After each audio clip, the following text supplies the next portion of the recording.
I'm going to tell you something that will either liberate you completely or disturb every belief you have held about how manifestation works. And I need you to hear this clearly, because what I am about to reveal is the reason most people spend years, sometimes decades, waiting for things that could have arrived in days. Manifestation is not slow. You are slow. Your mind is still trapped in linear time, watching the calendar, counting the days, hoping for signs, waiting for the bridge of incidents to build itself, plank by plank. You have been taught to be patient, to trust the process, to let things unfold naturally. And while there is truth in that teaching, there is also a trap hidden within it, a trap that keeps you locked in the prison of time itself. But tonight, I am going to show you how to collapse time, how to enter a state of consciousness so complete, so final, so absolute, that the gap between desire and fulfillment simply ceases to exist. This state has a name. The ancients called it the Sabbath. And it is not a day of the week. It is the psychological rest that follows completion. It is the stillness that comes when you know not hope, not wish, not believe, but know that it is done. Let me ask you something. When you go to sleep tonight with your desire, what will you be feeling? Will you be feeling the tension of waiting, the anxiety of wondering when it will come, the exhausting mental calculation of how it could possibly happen? Or will you be feeling the relief, the peace, the deep inner settledness of someone who has already received? Most of you, if you are honest, will be in the first state. You will lie down tonight still waiting, still hoping, still wondering. And that is why time feels slow to you, because you are living in the gap. You are dwelling in the space between I want and I have. And as long as you dwell there, the gap remains. But there is another way, a way that the world does not teach, a way that requires no effort, no striving, no performance, only assumption, only rest. Only the quiet, unshakable knowing that it is finished. Here is what you must understand about time. Time is not a fixed reality. It is a construct of consciousness. You experience time linearly because you assume linearity. You assume that things must unfold step by step, that there must be a process, that there must be a bridge of incidents connecting here to there. And consciousness, being the faithful servant it is, gives you exactly what you assume. If you assume time is required, time will be required. If you assume effort is needed, effort will be needed. If you assume you must wait, you will wait. But what if you assumed differently? What if, instead of assuming you are waiting for your desire, you assumed it is already complete? What if, instead of living in the tension of becoming, you lived in the rest of being? This is the Sabbath. And I tell you, when you truly enter it, time collapses. Scripture tells us that God created the world in 6 days, and on the 7th day, He rested. But this is not a story about external creation. This is a psychological revelation about the nature of consciousness itself. The 6 days are not calendar days. They are states of consciousness, states of mental labor, of assuming, of imagining, of impressing the subconscious mind with the reality of your desire. And the 7th day, the Sabbath, is the state of rest that follows when the work is complete, when the assumption has been made, when the inner reality has been established so fully that there is nothing left to do but rest in the knowing. It is finished, said the voice of creation. Not it will be finished. Not it is in process. It is finished. And then came rest. This is the state you must enter if you would collapse time. Not the rest of exhaustion, not the rest of giving up, but the rest of completion. The rest of someone who has accomplished the only thing that ever needed accomplishing, the inner shift, the assumption held with such conviction that doubt cannot reach it. Now let me tell you why this works, why this is not merely positive thinking or wishful fantasy, but the actual mechanics of how consciousness creates reality. Consciousness is the only reality. I do not say this poetically. I say this as law. The outer world, everything you see, touch, and experience, is the delayed reflection of inner states. It is the echo of consciousness. And consciousness does not know time. It only knows states. When you assume something is true, consciousness registers that assumption as fact. It does not argue. It does not question. It does not say, but the evidence suggests otherwise. It simply accepts what you assume and begins the work of externalizing it. But here is where most people stumble. They assume for a moment a single meditation, a single visualization, a single night of imagining, and then they return to the old state. They return to waiting. They return to monitoring. They return to the assumption that it is not yet done. And consciousness, faithful, as always, reflects that assumption instead. You cannot serve two states at once. You cannot assume completion and simultaneously assume delay. One will win. And the one that wins is always the one you feed with your attention. So let me give you the technique, the 10-second assumption that changes everything. Tonight, before you sleep, you are going to do something radically simple. You are not going to visualize for 20 minutes. You are not going to repeat affirmations. You are not going to construct elaborate scenes or engineer emotional peaks. You are simply going to assume it is done. And then you are going to rest. Here is how. Close your eyes. Take a breath. And in your mind, with absolute calm and certainty, say these words. It is finished. Feel what those words mean. Not as future promise, not as hopeful declaration, but as present fact. It is finished. The work is complete. The desire is fulfilled. The reality is established in consciousness. There is nothing left to do. And then this is the critical part: you let go. You do not monitor. You do not check. You do not ask, is it working? You do not search for signs. You do not calculate how or when it will appear. You simply rest. You rest as God rested on the seventh day. Not because you are tired, but because the work is done. You rest in the Sabbath, the psychological state of completion. Now let me address the objection I know is rising in some of your minds. But I can't just do nothing. I have to take action. I have to make plans. I have to figure out how this will happen. Listen carefully. I am not telling you to do nothing in the outer world. I am telling you to change the state from which your action flows. There is action that comes from anxiety, from the desperate, grinding energy of someone who is trying to force a result, trying to make something happen, trying to bridge the gap through sheer effort. This action is exhausting. It depletes you, and even when it produces results, those results must be maintained by more anxious action, because they were built from the assumption of struggle. And then there is action that comes from rest, from the natural, almost effortless movement of someone who knows where they are going and is simply walking there. This action does not feel like striving. It feels like expression, like the flower that does not strain to bloom, but blooms because that is its nature. When you truly enter the Sabbath, when you genuinely assume completion, the actions you take are different. They arise naturally. They feel right.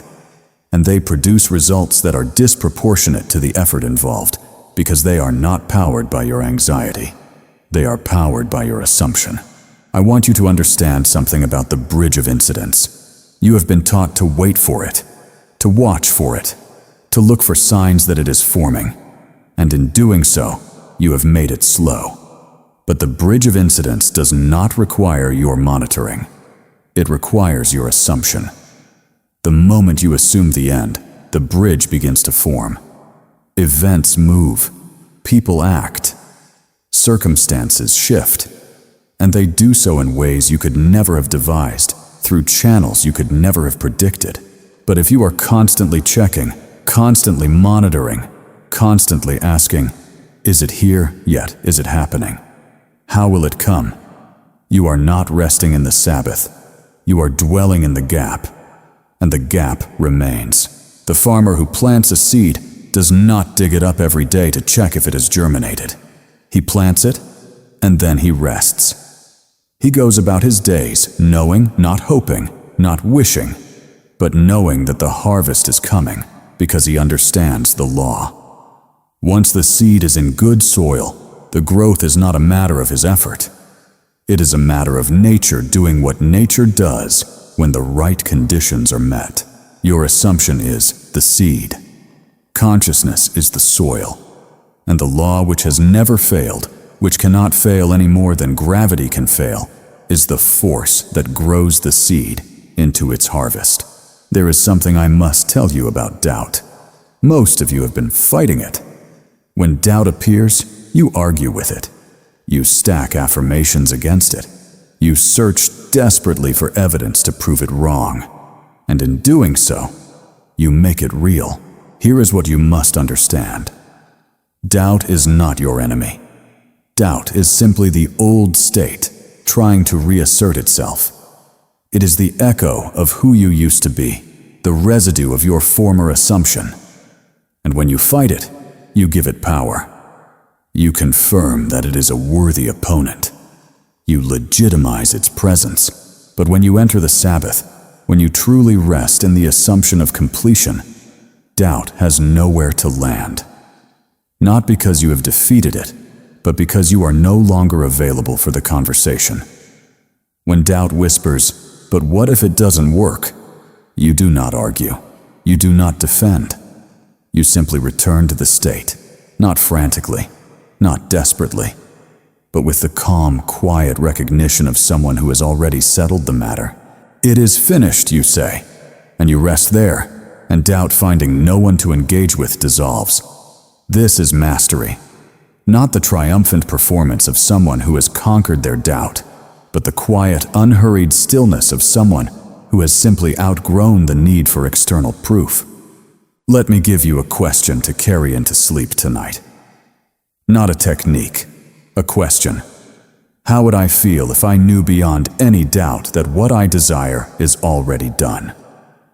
Not, how would I feel if I saw proof? Not, how will I feel when it arrives? But how would I feel right now if I knew with absolute, unshakable certainty that it is finished? Would you feel relief?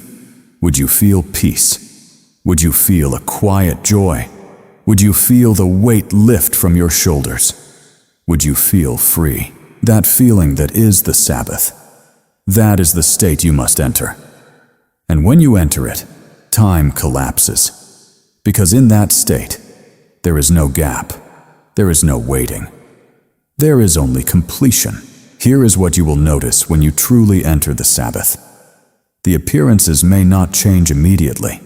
In fact, for a time, they may seem to contradict your assumption entirely. Doors may close. Opportunities may shift. Things may appear to be moving in the opposite direction. Do not be moved. The appearances are not the reality. They are the delayed expression of former states. They are the echo of who you used to be. And echoes fade. If you remain faithful to the new state, if you continue to rest in the Sabbath, in the knowing that it is done, the appearances must eventually conform. They have no choice. Consciousness is the only creative force, and consciousness creates only what is assumed. This is why you must not judge by what you see. You must measure by what you know within. The kingdom of heaven is not in the sky. It is not in a distant future. It is within you. It is the state of consciousness you dare to occupy. And when you occupy the state of completion, when you dwell in the Sabbath, the outer world becomes irrelevant. Not because you do not care about it, but because you know it is merely the shadow. And shadows follow the light. They cannot lead it. I am going to tell you something that will either set you free or challenge everything you think you know about manifestation. You are not creating your desire. It already exists. Creation is finished. All states already exist. The version of you who has what you want exists right now as a state of consciousness. The version of you who is wealthy exists. The version of you who is loved exists. The version of you who is free exists. These are not future possibilities. They are present realities. You do not create the state. You enter it. And when you enter it fully, completely without reservation, you leave the old state behind. You cannot serve two states at once. You cannot be the one who is lacking and the one who is abundant simultaneously. You must choose. And the choosing is simple. It is not about effort. It is not about worthiness. It is not about earning or deserving. It is simply about assumption. You assume the new state. You feel yourself to be the person who already has what you desire. You rest in that identity, and you let the old self die. Not through violence, not through struggle, but through neglect. You simply stop feeding it with your attention. Attention is life. Withdraw attention from what you no longer wish to animate, and it withers. Direct attention to the new state, and it grows. This is law. When Moses stood before the burning bush and asked God's name, the answer came, I am that I am. This is not a name. It is a revelation. It is the secret of creation itself. I am. Not I will be. Not I was. I am. Present tense. Eternal now. Whatever follows those two words in your own mind is the state you animate. If you say, I am poor, you animate poverty. If you say, I am alone, you animate loneliness. If you say, I am blessed, you animate blessing. The words matter less than the inner conviction. The true I am is not the phrase. It is the awareness behind it. It is consciousness itself, claiming its own reality. And when you say, I am wealthy, I am loved, I am free, and you say it not as hope, but as fact, not as future, but as now, you enter the Sabbath. You enter the state of completion, and time collapses. Because in the eternal now of I am, there is no waiting. There is only being. Tonight when you lie down to sleep, you are going to practice something I call the 10-second Sabbath. It is breathtakingly simple, and it is more powerful than any technique you have ever tried. Close your eyes, take one deep breath, and in your mind, say these words, it is finished. Feel the weight of those words. Feel the finality. Feel the completeness. Your desire, whatever it is not coming. It is done. The work of consciousness is complete. The assumption has been made. The state has been entered. And then you rest. You do not visualize. You do not affirm. You do not construct scenes or manipulate emotions. You simply rest in the knowing. Like God rested on the seventh day. Not because there was nothing more to do, but because the work was complete. And as you drift into sleep into that state, where the conscious mind releases its grip and the subconscious takes over, you carry that feeling with you. Not the feeling of effort, not the feeling of longing, but the feeling of rest, the feeling of completion. It is finished. I know what some of you are thinking. But I've tried this before. I've assumed. I've visualized. I've done everything you're saying, and it didn't work. Let me tell you why. You assumed for a moment, and then you returned to the old state. You entered the Sabbath for a night, and then you woke up monitoring, checking, wondering, doubting, and in doing so, you stepped out of rest and back into labor. The Sabbath is not a technique you perform once. It is a state you inhabit. It is your new home, and you must remain there. When doubt appears, you do not fight it. You simply say, this is not the current creative force in my life. I see it. I acknowledge it, and I refuse to let it determine my assumption. And then you return to the stillness, to the knowing, to the rest, not frantically, not desperately, but gently, like refocusing your eyes. Oh, I drifted. Here is the state. I am here again. And you settle. And the law which never stopped working continues its work. Every time you make this choice to remain in the state, rather than react to the appearance, you do something profound. You demonstrate to your own consciousness that your inner knowing is more real to you than your outer circumstances. And consciousness registering this choice deepens the assumption. It becomes more embedded, more automatic, more yours, until eventually, and this day will come.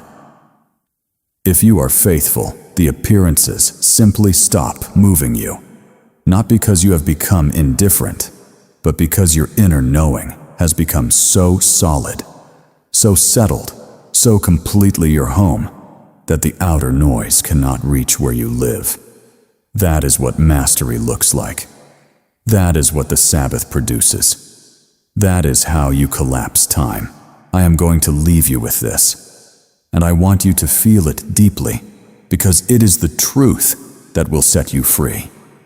The only thing that ever separated you from your desire was the assumption that you did not have it.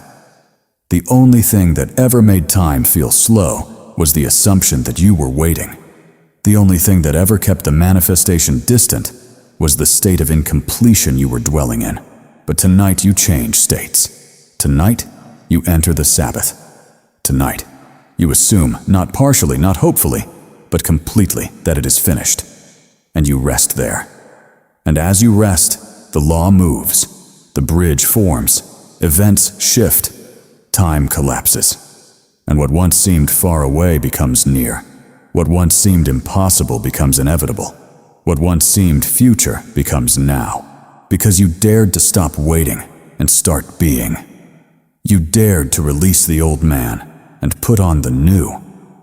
You dared to enter the psychological rest that follows completion. The Sabbath is not a day. It is a state. And it is available to you right now, not tomorrow. Not when conditions change. Not when you feel ready. Now. So close your eyes, take a breath, and say it with me. It is finished. And rest.